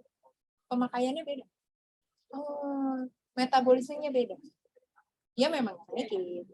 Tapi justru bahkan ada beberapa, memang ini masih butuh research lebih banyak. Saya sih nggak berani langsung statement bahwa dengan konsumsi itu malah weight gain. Tapi ada beberapa penelitian ternyata efek jangka panjangnya ada loh. Malah jadi naik. Padahal dia sudah konsumsi ini cukup. Ya. Everyday, diganti semuanya pakai. Kalori, no. Tapi ya itu memang pemakaian itu. Karena tujuannya sebenarnya gula buatan itu dibuat. Mungkin apakah teman-teman pernah mencoba si saset jagung tadi? Kalau teman-teman pernah coba, aftertaste-nya pahit. Harusnya pahit. Ada rasa yang tidak enak di situ. Iya. Dan kadar manisnya sebenarnya itu bisa 20-30 kali lebih tinggi daripada gula pasir. Sebenarnya. Makanya sebenarnya kita pakai hanya 1/4 saset aja tuh udah cukup. Bukan 1. Oke. Dengan tujuan kalau kita pakai 1/4, nah besokannya, ini udah manis udah cukup gitu kan. Besokannya kita turunin lagi nih. Misalnya. Lama-lama saya nggak usah pakai. Tujuannya itu sebenarnya. Bukan mengganti itu menjadi sesuatu konsumsi yang Cara pakainya ternyata suka salah paham ya, Dok ya. balik lagi. Next. Ternyata. Cuman gula loh. Nah ini tadi si badan, si struktur, si underdeal semuanya harus makan. Oke. Baik nabati, baik hewani. Ada yang bilang saya vegetarian, itu oke. Banyak sumber protein nabati yang bisa kita konsumsi. Di kacang-kacangan itu sumber protein yang cukup. Oke. Jadi nggak usah takut vegetarian, tapi variatif. Jangan tiap hari makannya tahu tempe doang. Atau teman-teman maaf kalau yang vegetarian tapi konsumsinya makan VG yang diproses, dibentuk jadi mirip daging. Iya. Iya kan? Fake meat, Mirip daging, iya kan? Iya. Fake meat itu terus ini kan dari jamur. Oke, jamurnya good. Untuk menjadi mirip daging tambah apa tuh jamur? Tepung. Jatuhnya dia proses food sama ya, Dok ya. Dan tepung tuh seburuk itu ya, Dok, untuk kesehatan atau gimana sih? Penyerapan dia cukup cepat di salah satu reseptor ataupun kasarnya ada magnet nih di perut. Iya. Jadi penyerapannya cepat, makanya perut kita gampang buncit. Oh, itulah kenapa tepung. Salah satunya tepung dan perlu gula. dihindari. Bukannya enggak, kurangin aja sesuai limit. Oke. Jadi tapi kalau misalkan gorengan kan ada yang sekarang kan ada air fryer tuh. Digoreng di air fryer sama goreng di air fryer. bagusan air fryer. Air fryer. Air fryer. Walaupun itu tepung. Iya. Setidaknya ada minyak yang kita kurangi. Ntar saya bahas supaya gue. Oke. Nah, cuman hati-hati. Si protein ini kadang ada beberapa yang terutama mungkin ada teman-teman di sini yang ke tempat-tempat fitness gitu kan, terus ada PT-nya, sorry gitu ya, personal trainernya bilang konsumsi sekian banyak. Iya. Plus konsumsi lagi produk-produk susu tertentu untuk mendapatkan jumlah protein. Yang ternyata kalau dihitung, ternyata proteinnya over banget. Efeknya apa? Hati-hati kerja ginjal kita terlalu berat. Saya pernah akhirnya diskusi sama beberapa personal trainer, dan mereka bilang, iya sih, kami hanya berpikir bahwa yang penting tinggi. Karena memang kepake banyak. Iya, untuk masa otot ya mikirnya. Okay. Tapi bahwa kemampuan dua bentuk organ ini kasihan gitu kan.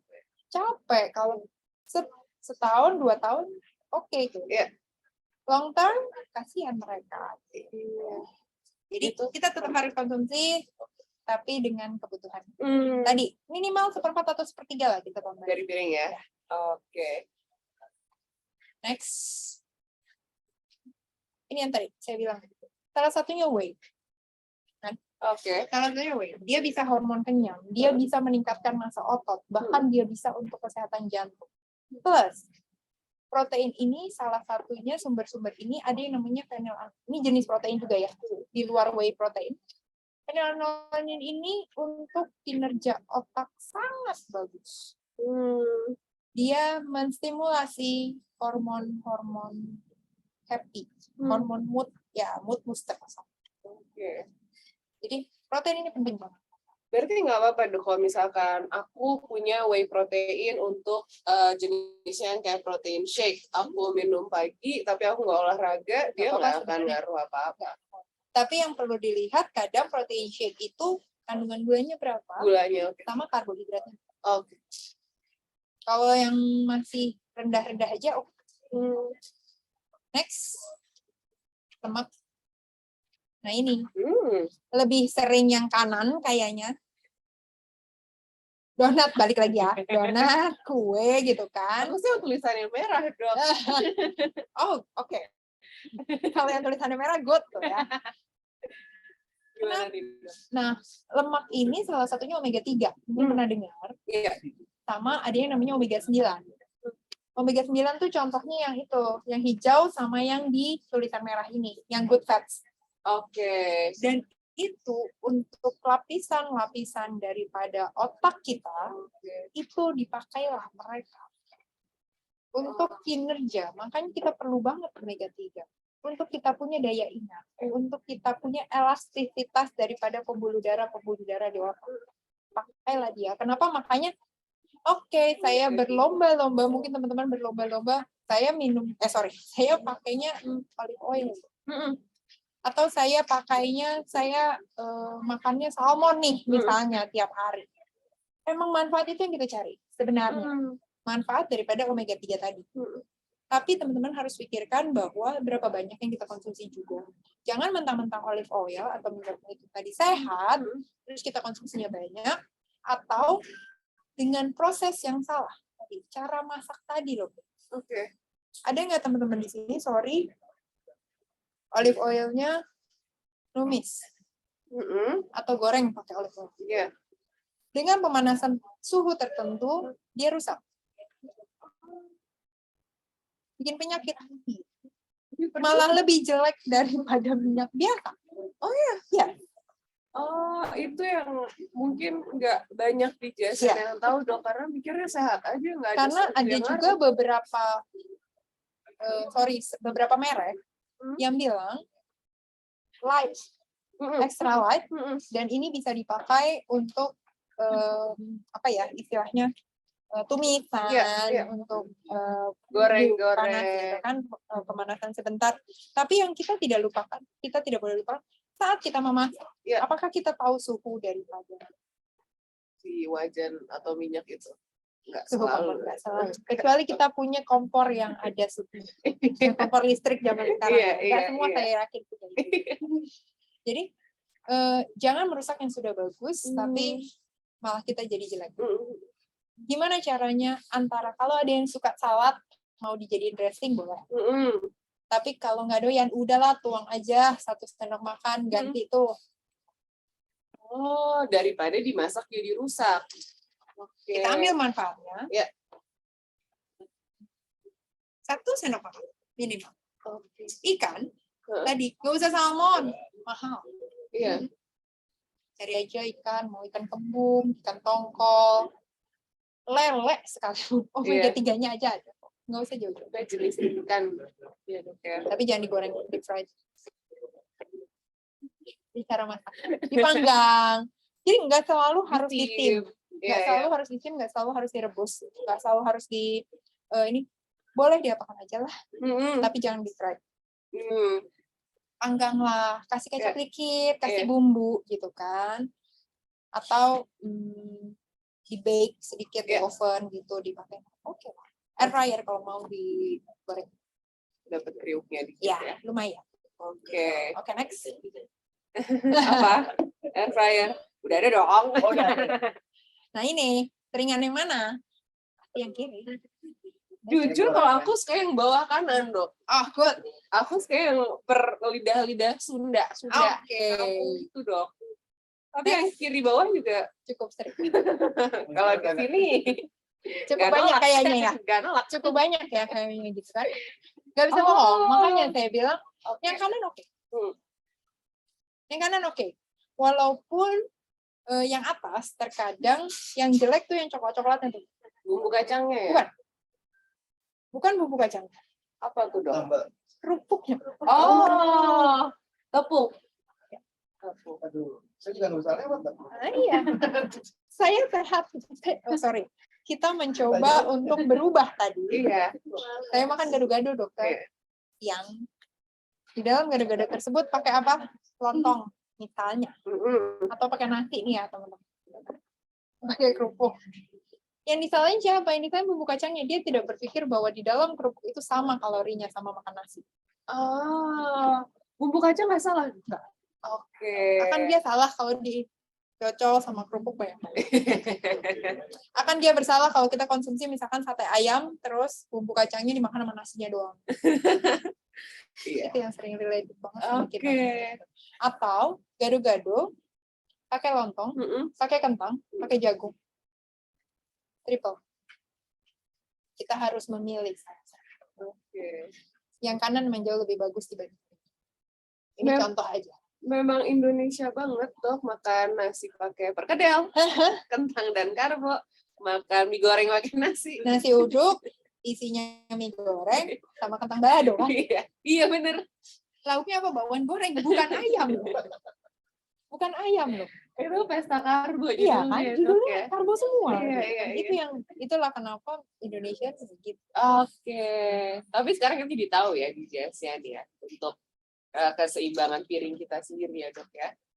Jangan makan nasi uduk, ntar saya dikomplain sama teman-teman. Tapi isi dari nasi uduknya teman-teman, nasinya oke, tapi mungkin misalnya tempenya silahkan. Tempe, karena ada tempe orek gitu kan. Oke lah tempe orek. Tapi mungkin bihun goreng atau mie gorengnya kita ganti. Kita minta telur. Biasanya mereka juga menyediakan sayuran yang ditumis. Cocok tidak cocok, belajarlah itu di situ kita tahu. Nasi uduknya jangan disalahkan. Gitu. Oke. Ini jadwal. Sebisa mungkin makanya tadi saya bilang usahakan jangan skip baik breakfast, baik lunch ataupun dinner. Dan ini pun masih ada persentase cemilan ya, Dok ya. Makanya bisa makan 5-6 kali sekali tapi turun. Iya, itu penasarannya di situ tuh mungkin, Dok. Tapi jenis ataupun jumlahnya yang kita atur. Oke. Dan kita dengan teratur makan aja, nggak usah ngurangin jumlah yang sampai dimanapun, biasanya kita akan mulai menstabilkan si metabolisme yang tadi udah jelek. Lumayan. Walaupun persentasenya tidak besar ya. Bukan yang paling besar ya. Yalah biasanya. Paling banyak kalau ya. nggak bisa produktif. Tapi jangan skip breakfast. Oke. Kenapa ada skip? Lemas. Nggak bisa kerja, Pak. Terus ada apa ya istilahnya waktu di mana istilahnya badan kita dalam fase kelaparan. Di dalam fase kelaparan tersebut akan keluar hormon-hormon ataupun zat-zat yang kurang baik atau kita bilangnya pro-inflamasi. Ya, jadi menjadi suatu peradangan suatu saat nanti, di mana dia akan mengacaukan paling pertama insulin. Mungkin teman-teman pernah mendengar insulin itu apa? Itu selalu bergantung sama diabetes. Ujung-ujungnya penyakit paling awal kena diabetes. Berapa lama? Jangan lebih dari 14 jam. Jangan lebih dari 14 jam. Puasanya maksudnya. Kadang kita makan jam 7 malam. Udah oke, saya mengatur pola makan, saya lagi diet tadi.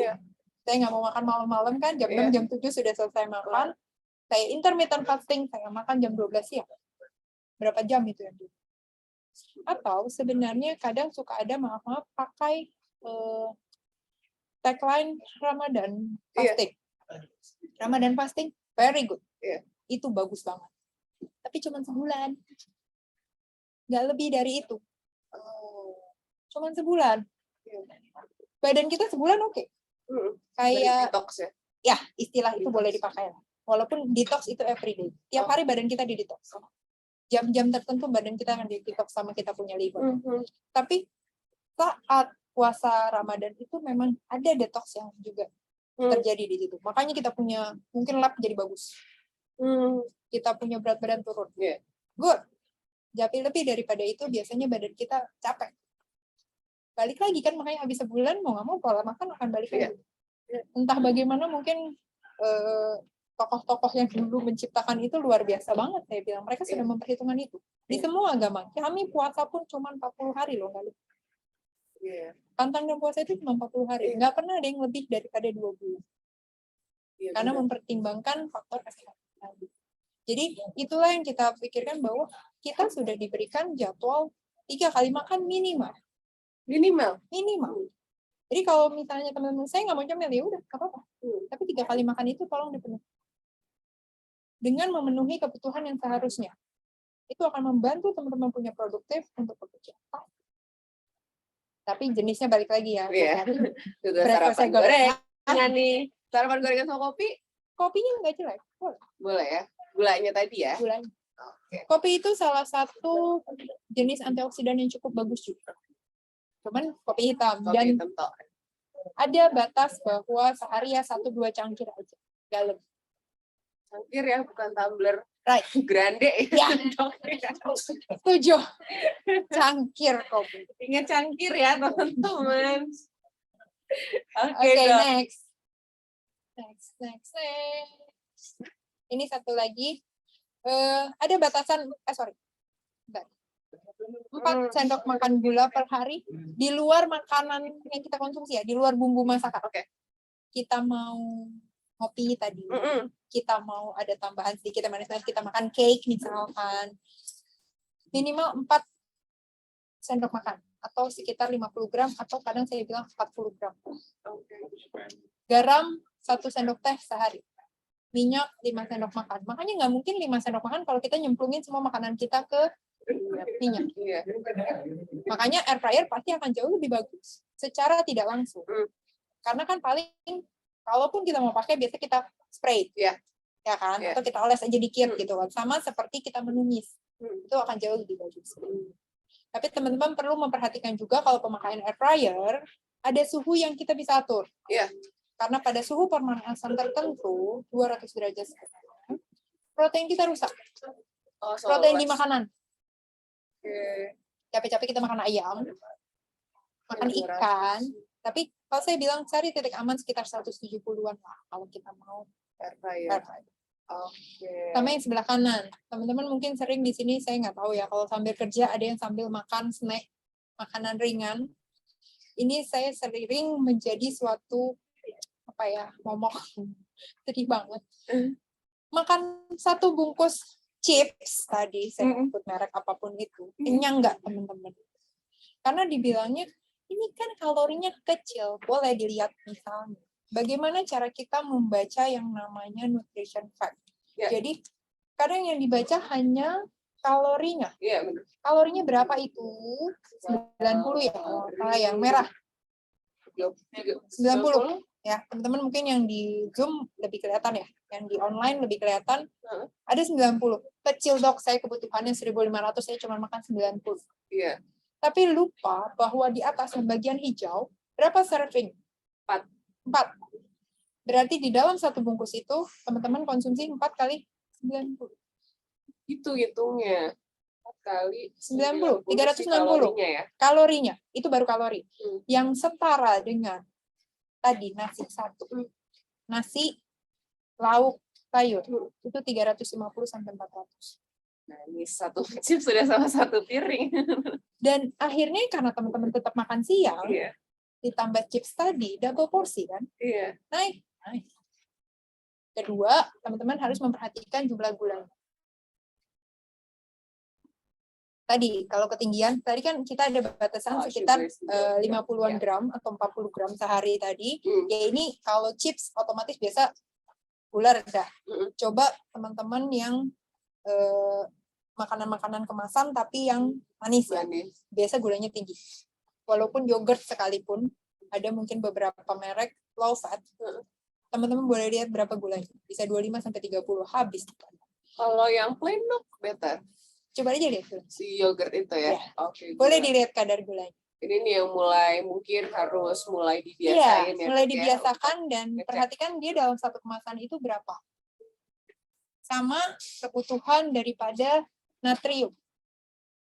Teman-teman ada boleh ngelihat mungkin natrium. Natrium Di warna ungu biasanya. Atau sodium. Iya. Sodium di atas. Iya. Yang orange. Iya, sodium Sodium ada tuh 100 mg. 300. padahal kebutuhan kita sehari cuma boleh 2.000-an. Kita nggak pakai garam dapur. Iya. Kita kan makan gitu. Ini sih termasuk yang masih agak rendah. Ada beberapa terutama makanan-makanan kaleng atau processed food. Sorry, sosis. Cornet. Wah, itu tinggi sekali. Kalau nggak dia nggak awet. Dan teman-teman, kalau misalnya terlalu tinggi asupan gula dan terlalu tinggi asupan natrium, akan bikin tubuh menjadi lelah, nggak bakal bisa kerja juga. Produktif, pasti tuh. Pasti. Ditambah resiko hipertensi, darah tinggi, ditambah resiko diabetes. Nggak mau dong. Next. Oke, ini dikit lagi. Membaca bahan labelnya udah ngerti sekarang ya, Ya. teman-teman ya. Nah, ini mungkin agak akhir-akhir kita bicara mengenai siapa mungkin teman-teman di sini ada yang kebanjiran kayak waktu awal-awal pandemi yang tadi saya bilang. Berlomba-lomba konsumsi daripada suplemen tadi. Iya. Manfaat, iya. Kalau untuk produktivitas, terutama vitamin B, ada yang kita sebut kolin. Ya. Itu salah satu vitamin B. Vitamin B banyak ya, dari 1 sampai 12. Kolin itu untuk kinerja tadi, otak. Dia tidak ada dia, salah satunya sama B12 dan folat tuh ya. Iya. Bisa lihat ya B12, folat, dan kolin. Mereka tidak ada, otak kita nggak bisa kerja. Makanya orang sering amit-amit terserang stroke. Iya. Itu karena kekurangan itu juga bisa. Di samping kelebihan kolesterol tentunya. Iya. Untuk ngebuangnya kolesterol tadi teman-teman di sini udah ada yang MCU mungkin, siapa yang kolesterolnya tinggi, untuk membuangnya juga butuh vitamin B tadi. Vitamin B 6, 12, folat atau Plus kolin. kolin ini. Ini gampang didapatkan di Gampang mana-mana banget, kan, Dok? gampang banget. Itu sumbernya daging. Siapa yang nggak doyan daging? Siapa yang nggak doyan ayam? Siapa yang nggak doyan ikan? Sebenarnya kita pasti sudah memenuhi itu. Oke. Kecuali maaf mungkin tadi teman-teman yang VG ya. Iya. Itu agak sedikit butuh Tambahan. tambahan biasanya. Tapi kalau tidak, biasanya harusnya udah cukup. Jadi tidak usah berlomba-lomba konsumsi over. Oh, oke. Tapi bisa dokter vitamin dia. Suplemen biasa. Iya, bisa. Tapi kalau kita tidak butuh, dalam artian kita butuhnya kecil sebenarnya. Mikrogram itu kecil sekali, ngapain kita nambahin kerjaan? Di mana kasarnya, sediaan multivitamin yang ada itu cukup besar. Sama, A, B, C, terutama T yang banyak banget jadi bahkan di minuman-minuman 1000 mg gitu kan. Iya. Bahkan padahal kasarnya kita butuhnya cuma 75 untuk perempuan, 90 untuk laki-laki. yang kita bisa dapat kalau kita konsumsi jeruk 2 buah. Lebih malah. Jeruk 1 buah itu cuma 60. Udah dapat 60. Makan 2, udah 120 kan? Lebih. Nggak usah. Kalau lebih yang menjadi butuh Kelebihan daripada vitamin-vitamin tadi, otomatis kan selalu mungkin pernah teman-teman baca, dibuang kok lewat urin waktu kita buang air kecil. Iya sih. Yang bertugas membuang itu siapa, teman-teman? Yang memfilter itu siapa? Teman-teman mungkin pernah dengar saya nggak mau konsumsi obat banyak-banyak, saya tidak mau merusak saya punya hati dan ginjal. Karena tugas mereka menyaring sebenarnya. Tapi teman-teman rusak itu juga dengan konsumsi vitamin yang berlebih. Karena dibuang benar sih, ngebuang lewat urin, benar. Tapi kan yang bertugas ngebuang adalah mereka berdua. Di mana kerja mereka itu kayak pabriknya tubuh gitu. Hati dan ginjal itu kerjaannya banyak. Kalau teman-teman overload, capek nggak? Capek juga mereka. Menurun produktivitas mereka, menurun. Bahayanya ke siapa ya? Ke kita juga gitu kan. Dan kasarnya si vitamin C tadi, ada embernya juga tuh gitu teman-teman. Ada batasnya, oke, memang sih 90 yang kita butuh. Tapi ember dia tuh juga cuma 250 di dalam tubuh. Jadi kita minum 500, pasti masih ada sekitar 250 yang dibuang. Makanya apalagi 1000. Atau memang kondisi kita lagi ngedrop. Sorry, mungkin kalau lagi pas COVID kemarin, ada mungkin teman-teman yang kena, terus dikasih vitamin dosis tinggi. Itu iya, karena itu belum masuk ember aja udah dipakai. Lain ini dong. Lain perkara situasi, ya. Iya. Lain case Situasi, lah, iya. situasi. Kalau lagi sakit, vitamin, silahkan teman-teman. Ngerasa lagi banyak bergadang, banyak mau kemana-mana, butuh daya tahan cukup, monggo, silahkan. Tapi kalau enggak, no. Tapi paling kita butuh vitamin D. Itu kita nggak bisa bohong. Mau berjemur sampai gosong nih, teman-teman mungkin pernah dengar gitu kan. Saya berjemur, saya makan salmon yang mahal-mahal, tetap aja naiknya dikit. Makanya memang kita biasa butuh dosis kecil aja ya teman-teman, paling 800 sampai 1000 mg. 1000 internasional. Itu aja. Jangan berlebih. Oke, kasihan ginjal. Kasihan ginjal dan hati. Sakit hati beda. Sakit hatinya double nanti. Beda lewat atas bawah. Next. Oke. Belum. Next. Nah ini, jangan lupa. Boleh pakai yang sebelah kanan. Yang ringan-ringan aja. Naik lantai 5 mungkin nggak? Naik tangga nggak mungkin ya? Mungkin dok. Masih ada tangganya? Nggak ada. Tangga nggak ada emergency. kan? Tangga emergency. Iya, tapi masih tapi sebenarnya okay. bisa. Iya. Atau misalnya teman-teman dari parkiran cari yang agak jauh sedikit, jadi agak jalan sedikit. Atau pakailah kendaraan umum. Memang itu agak sedikit membantu. Atau kalau yang punya peliharaan mungkin ajak peliharaan jalan itu everyday. Yeah. Tiap hari. Berusahalah mencapai gerak sedikit. Tambah-tambah sedikit rekreasi sama keluarga. Misalnya mau sepedahan. Yeah. Ada yang suka misalnya berenang. Ada yang suka mungkin olahraga dance kayak Zumba, yoga. Everything. Mau 3 kali sampai 5 kali seminggu oke. Atau hanya sekedar mungkin yang kekuatan. Karena itu kita juga perlu. Kekuatan daripada otot kita. Secara tidak langsung, umur 30, kemampuan otot kita itu mulai menurun. Nah, makanya kenapa oma-oma dan opa-opa kita, kakek nenek kita itu kan agak sedikit lemah ya, maaf gitu ya. Kalau dia punya kekuatan otot tidak dilatih, ada yang umur 70 tahun mungkin still still bagus. Tapi lihat, olahraga dia gimana? Itu yang kita harus lakukan. Makanya saya selalu bilang, olahraga ini kita tidak bisa pisahkan daripada kehidupan kita. Saya kadang suka ditanya, bisa nggak saya mau turun berat badan, tapi saya tidak mau olahraga? Bisa sebenarnya. Tapi sehat nggak? Sehat nggak? Saya bisa bantu dari makanan, tapi kalau kamu tidak olahraga, saya bilang, tidak akan mungkin 100% menjadi yang baik. Itu pasti. Olahraga ini harus. Walaupun cuman hanya sekedar kita keliling, tapi keliling mall nggak beli makanan lah ya. Gitu. Keliling mall sampai ya 8.000 langkah lah. Boleh. Window shopping. Oke. Jalan-jalan aja ya. Jangan sambil window nyemil. shopping aja. Boleh. Oke, next. Kayaknya udah. Gimana kita mulainya? Kayak tadi kita tentukan motivasi kita. Kalau mau kita pilih metode yang bagus gitu kan. Yang penting rutin, konsisten gitu kan. Next. Ini mungkin sedikit tadi. Sehat nggak cuman makanan tadi ya. Iya. Lingkungan kita gimana, pikiran kita gimana. Jangan sembarangan milih program ataupun tipe-tipe diet yang tidak sesuai.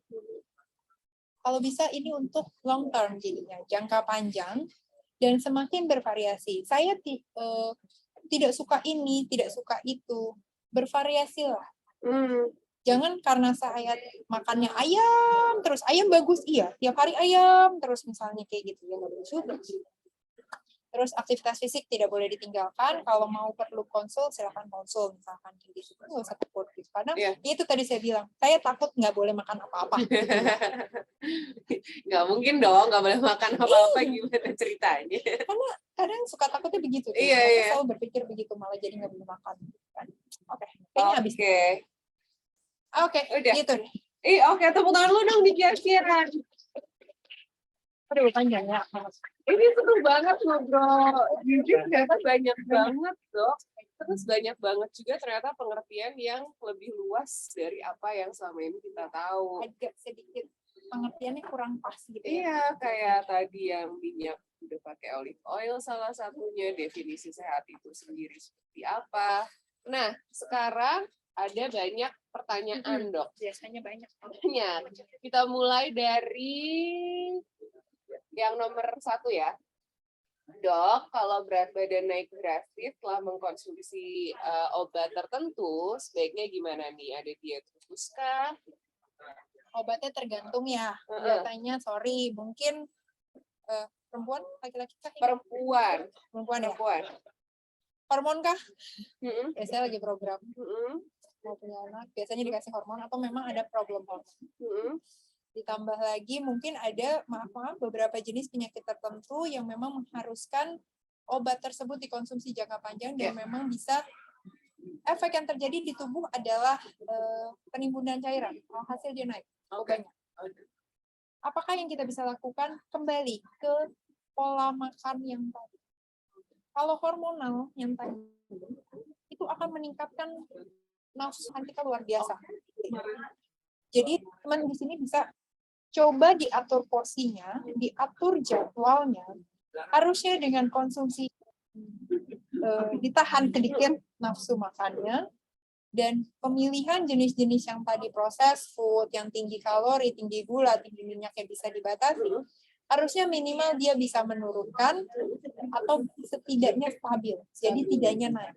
Karena kalau memang lagi konsumsi obat dokter, saya tidak mungkin men-stop obat tersebut, apalagi dia lagi ada kondisi tertentu ya gitu. Kita ngebelain satu gizinya tapi dia malah penyakit yang lain kan, itu bukan sesuatu yang lebih baik gitu kan. Tapi kita tetap dengan pola yang seimbang tadi itu bisa memanage, bisa mengontrol.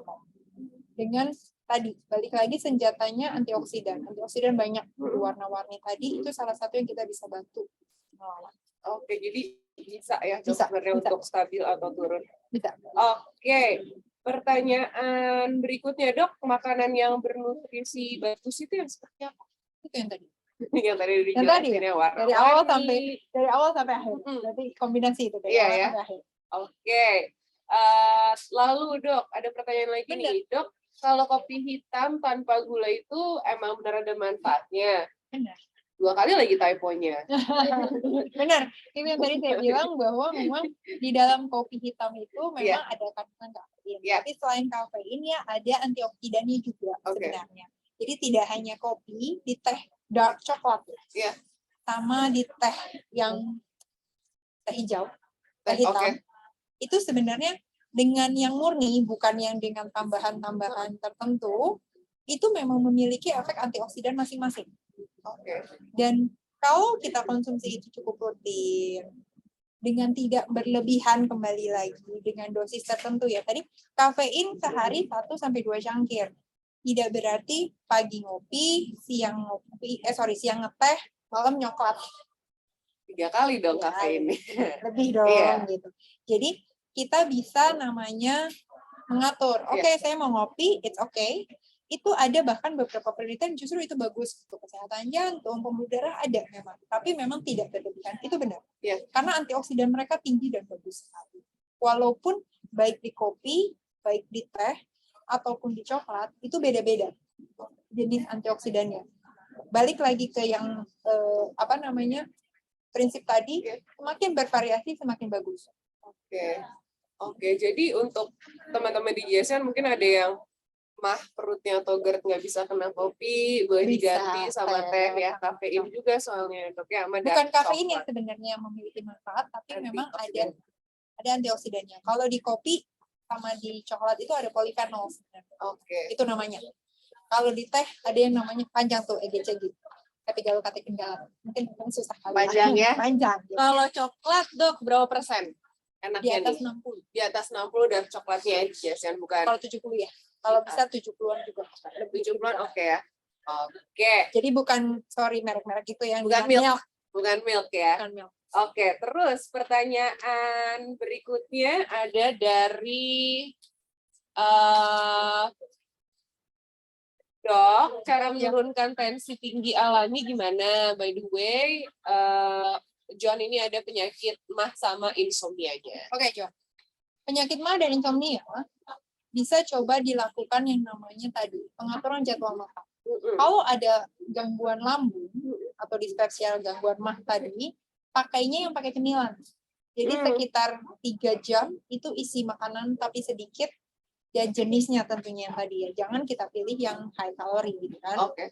Misalkan kita bisa jadikan buahnya yang tadinya kita makan di breakfast atau di lunch. Biasanya kan dapat buah tuh kita nggak usah makan buahnya, kita jadikan dia cemilan di jam cemilan. 3-4 jam lagi kita isi cemilan. Itu akan membantu untuk lambung. Oke. Kedua, untuk tensi tinggi, paling gampang adalah kita membatasi atau kita setidaknya melimit kita punya yang namanya asupan garam. Oke. Tapi namanya natrium natrium itu atau yang tadi saya kan suruh lihat sodium tadi itu tidak selalu hanya ada di garam dapur. Oke. Kecap asin. Oke. Saus tiram. Penyedap rasa. Itu lumayan tinggi. Kadang kan saya sudah masak pakai garam, saya masak tambahin kecap asin, atau saya pakai saus tiram, plus lagi penyedap rasanya ditambahin. Yang disalahin siapa? Penyedapnya. Padahal kadang sebenarnya bukan penyedapnya yang salah, tapi berapa banyak yang kita pakai masukkan semua ke situ. Tidak sadar. Gitu kan? Ditambah lagi, makanan tersebut makanan olahan. Yang tadi saya bilang, sosis, kornet, di dalamnya saja sudah tinggi. Kita tambahkan lagi itu sebagai rasa. Misalnya kita bikin sup sosis. Itulah. Sup dan kemasan. Nah, proses itu udah ceritanya makannya sup. Iya. Mau sehat ceritanya kan, tapi ternyata isinya kurang tepat. Iya. Gitu. Jadi kita harus mulai memperhatikan yang namanya kita mau pakai penyedap sedikit, berarti garamnya kita kurangi sedikit. Jangan kita menambahkan lagi misalkan kecap asin ataupun saus tiram terlalu banyak.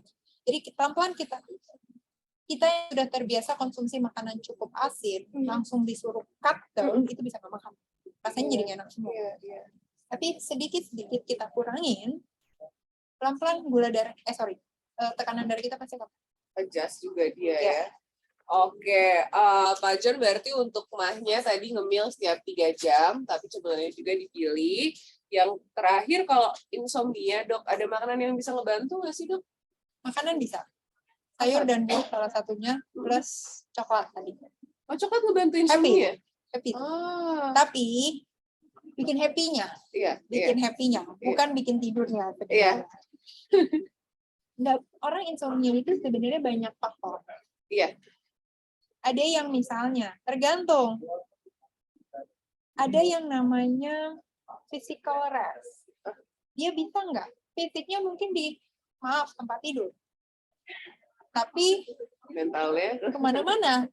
Fisiknya mungkin rest, Iya, sudah istirahat, sudah di bawah selimut, iya, tapi pikirannya tidak rest. iya. Itu yang kita harus benahi dulu tuh. Problemnya di mana sih Pak Joni? Iya. Ya kan?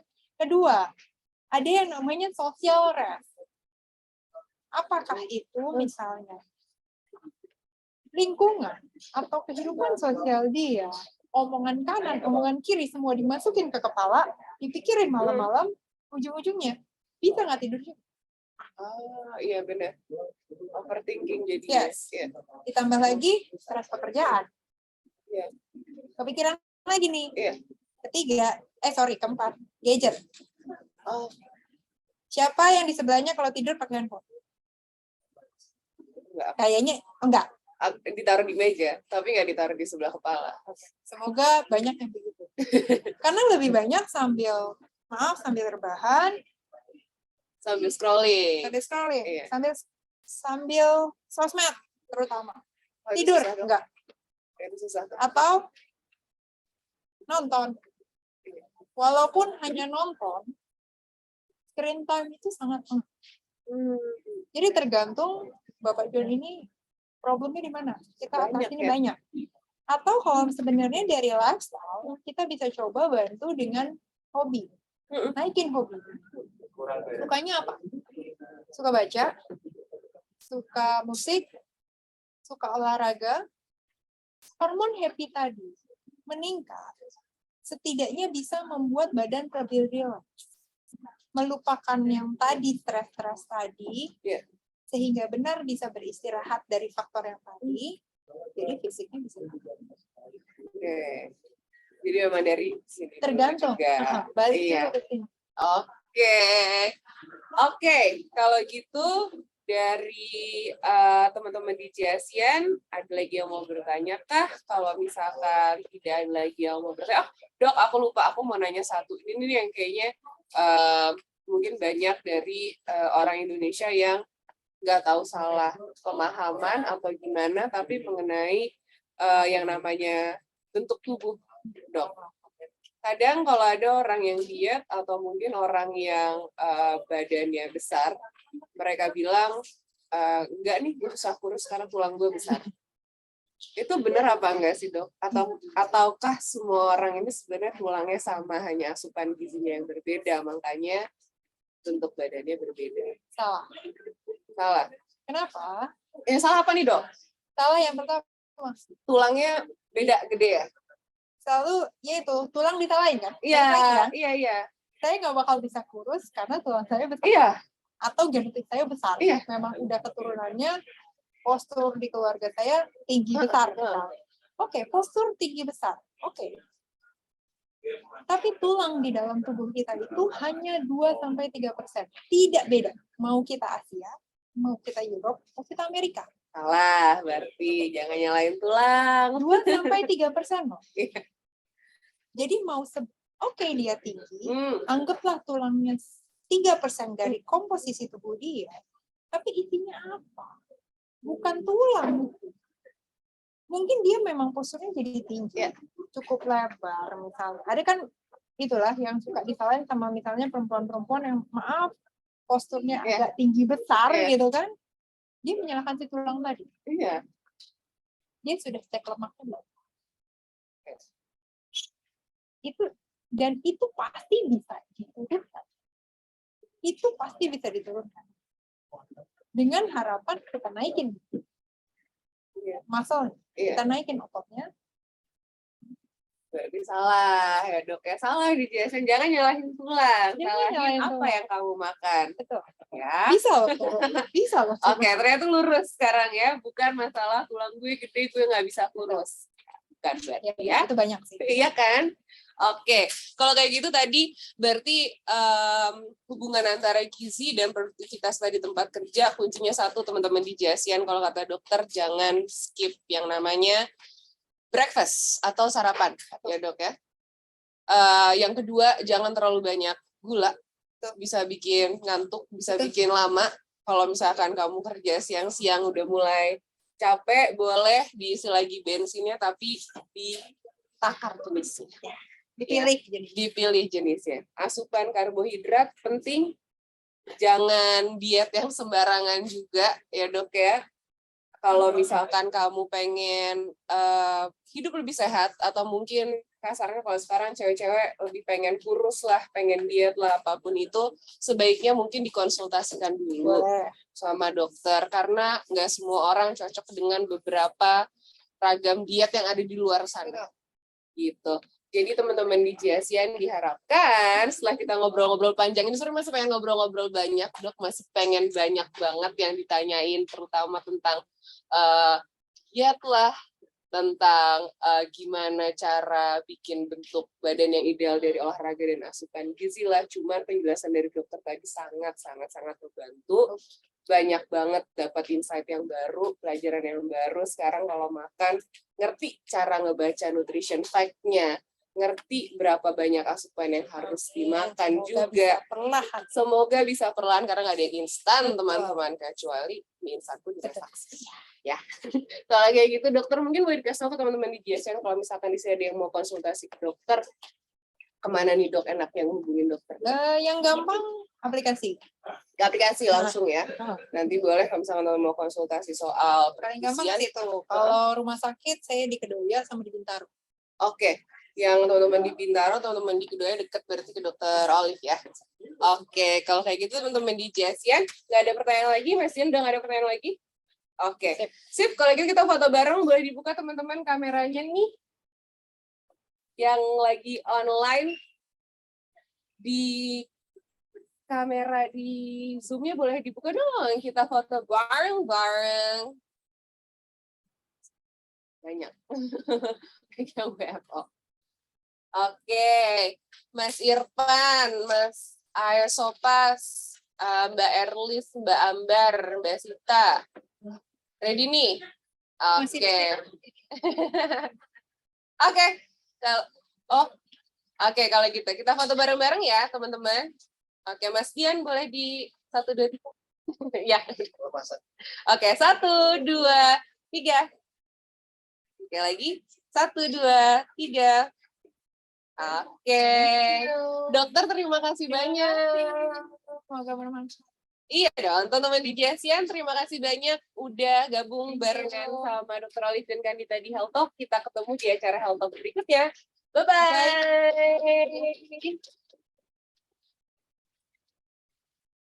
Seru banget.